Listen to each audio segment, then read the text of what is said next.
Hello and welcome to another edition of the Wittenberg Factor here in our spin-tight studio. Tonight we'll discuss Chris Christie's Bridgegate, Bruce Springsteen's politics, and of course, Super Bowl 48. Caution! Strong opinions ahead. Now, besides the tired global warming debate, the biggest thing people seem to be talking about is Chris Christie and Bridgegate. And can I just say for the record that I couldn't care less about Chris Christie or anything he does. He's a rhino of the worst sort, he's a scumbag, and he'll never be elected president, no matter how much he can dream. And this pleases me to no end. I love seeing rhinos being discredited, especially after his little love session with President Obama.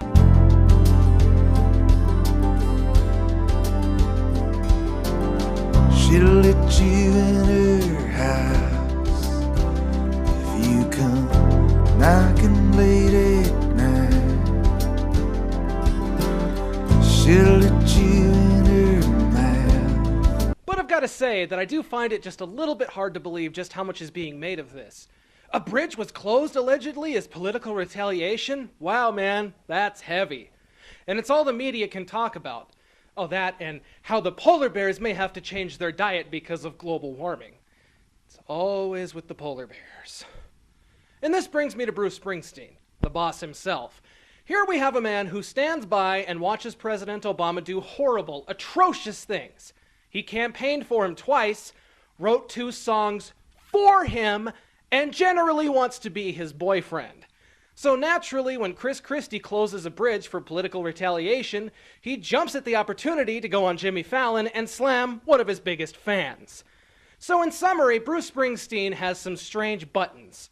Here's what you can do as an elected official that makes him turn a blind eye. Sign a healthcare law that no one wants. Tell everyone they can keep their health insurance when they clearly can't. Give weapons to a Mexican drug cartel. Spy on foreign allies, further straining relationships with them. Sign a bill allowing American citizens to be detained indefinitely and without trial. Start a drone program to kill terrorists. Murder innocent children with those drones. Brag about how good you are at murdering people. And here's what makes Bruce Springsteen lose his shit. Causing a traffic jam. And now on to sports news. Of course, the main thing on everybody's minds is Super Bowl 48, which is due to be played on February 2nd, weather allowing. Yes, that's right.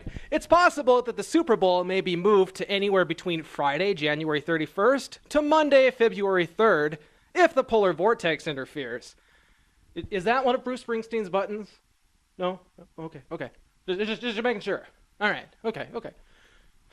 You know, from head injuries, the talk of removing the PAT and expanding the playoffs, to having the Super Bowl in a cold weather stadium during one of the worst, or at least most hyped storms in history, not really been a good year for the NFL.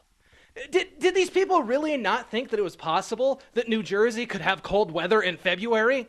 What happened? I mean, did everybody just turn stupid because John Madden isn't around anymore to point out the obvious? Now, if you play the Super Bowl in a cold weather stadium, now it's possible that the weather, might be cold. Here, boom. But whenever Super Bowl 48 does happen, it should be a great game.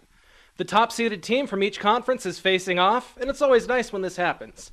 The AFC champion Denver Broncos will take on the NFC champion Seattle Seahawks in their 7th and 2nd Super Bowl appearances, respectively. But of course, the biggest football story right now is Richard Sherman and the Seahawks. Richard, let me ask you the final play. Take me through it. Well, I'm the best corner in the game. When you try me with a sorry receiver like Crabtree, that's the result you're going to get. Don't you ever talk about me. Who was talking about you? Crabtree, don't you open your mouth about the best. Or I'm going to shut it for you real quick. Sherman kind of looked like a poor sport and a little bit of an ass, didn't he? Now, the internet got on his case, so naturally, everyone cried racism. Why? Because apparently the word thug is now code for the N-word. Webster's defines thug as a violent criminal. And you associate that with black people? Now who's being racist? But let's just, for the sake of argument, say that the only reason people didn't like Sherman's rant was due to the fact that he's black. Using state-of-the-art technology, we can make it look like Tom Brady made the rant. Let's watch.